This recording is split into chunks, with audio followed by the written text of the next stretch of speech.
temperature has come up. I'm getting excited already. And whether it was going to affect the likes of Lorenzo's front tyre. We saw it in Phillip Island. Will we see it again here in Sepang? Here comes Rossi. Rossi up the inside of Marquez. He'll take no prisoners, and the roar is wise, but not enough. He's going to hold it. A shootout down to the left-hander. Rossi holds it. Marquez wants it. These two, no love lost anymore. It's a straight war between these two. I did not expect to see the wall. You see Marquez lose the rear there. Lost the rear. He got on the gas and round it went. We've seen him down his elbow. He's got problems. He can't that. He tore his elbow out in qualifying. If you saw that particular footage, it was unbelievable. He should have gone down. He didn't go down. And now Marquez is chasing Valentino Rossi. Rossi limits the damage that Lorenzo is inflicting at this point. In terms of the points, Rossi's wide. Whoa. Rossi's wide, but he holds it. He does indeed. That's just, I think, where that M1 Yamaha likes it through there. Out wide now, down towards the apex. I didn't expect to see these two tangled up. I thought the Hondas would be off, and we'd be talking about Rossi versus Lorenzo. That was, of course, the smart money. We're through turn 12. We're on to turn 13. On to turn 13 now. Lorenzo's closing in on Pedrosa. And Pedrosa, I wonder where Danny sits in all of this. Danny would look like to win a couple more. Yeah, his first pole for some time, over a year for a moment. Let's look down on what's going on at the moment. Dovizioso still in fifth place. Crutchlow is still fifth. Bradley Smith up to seventh. That's a good ride for Bradley at the moment. He's qualified, qualifying went better than his free practice. Oh, Valentino out wide, and Marquez gets underneath him. Now it's a straight shootout down towards turn one. These two are absolutely at it, aren't they? Off track and on.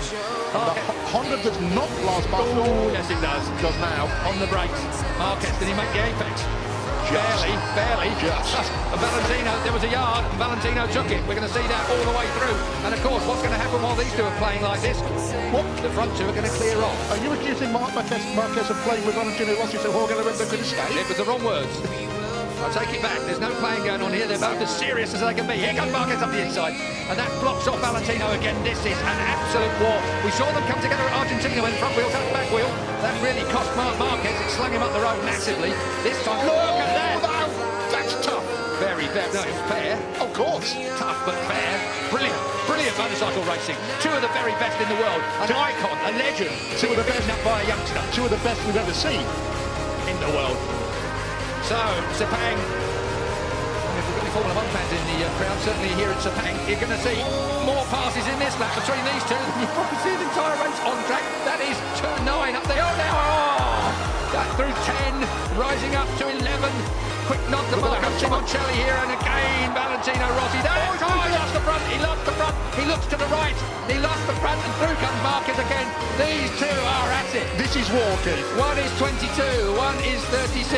It is an incredible fight between the Spaniard and the legendary Italian. And meanwhile, Pedrosa and Lorenzo are clearing off into the distance to dispute the lead. It is a 7/10 lead last time at the line. We'll wait and see whether Lorenzo... He has closed it down. Yes, Lorenzo is chasing Pedrosa and he's closing it down. Marquez now in third place has the better of Valentino Rossi. Wide again. But he pulls that Honda. He wants to get that Honda to that apex, up on the fat bit, fire it out of there. +2 Marquez. That says it's on Lorenzo's board. Down then towards turn 1. Still Danny Pedrosa and Jorge out front. What an incredible few opening laps here. 20-lap race. We're already with only 15 to go. Take a look at this. Here comes Valentino. Marquez early on the gas. He's not going to allow Valentino the opportunity. Did Valentino actually headbutt the back of the Repsol Honda? Involuntarily. Through. Oh. Man, you have no idea how hard that is to do, let alone stay on it. How close do you like it? Oh, that close. Walk straight back through. That's a reflex action when a motorcycle slides out from underneath you. Your outside leg comes off. Incredible save there from Valentino Rossi. We saw an even bigger save from Marquez in qualifying. But we've seen Mark have a couple of serious bits of misbehaviour already in this race. Look at this. I thought Valentino... We're going to see more yet. Julian, that's straight underneath and he moves. Marquez off the line. Valentino Rossi. And again.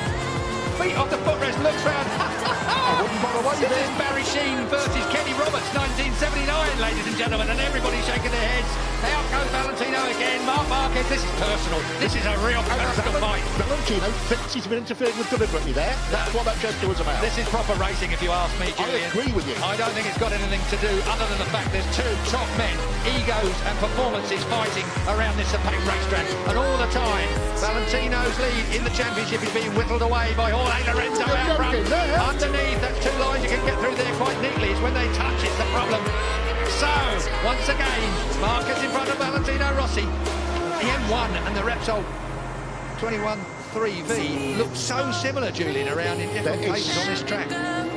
Different motorcycles, different concepts, different strategies, but almost identical lap times. Meanwhile, Mr. Pedrosa... What's it? It was last time 6/10 at the last stop. It is 6/10 at the last stop. So Danny Pedrosa has brought it down, or it's come down by a tenth between the front two. Look at this. The conspiracy theories can the idea that Marquez had deliberately dropped back. We saw that motorbike slide from under him, make a couple of real nasty jumps. I don't think I'm even going there with the conspiracy theory. I don't believe that Marquez is mucking about with Valentino Rossi. He's just not going to let Valentino Rossi have his own way. Whereas I think if Valentino had been slightly nicer to him, perhaps the mentality may have been that, OK, mate, you want it that bad, you can have it. Marquez is always going to fight for a first place. Of course. I believe, and I believe that's where he's been now, but the fight just didn't look quite capable of it. The fight has put him where he is my point, Keith. Back where Rossi is. Rossi, though, has done everything he can, and he'll want to limit that damage. He needs that third place. And this is going to run all the way through. We've got 13 and a half laps to go.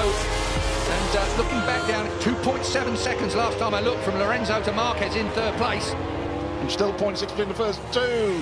Valentino, this will now tidy up a little bit as these two take stock of what's going on around them. Up out of turn 9, short shifting up into 10.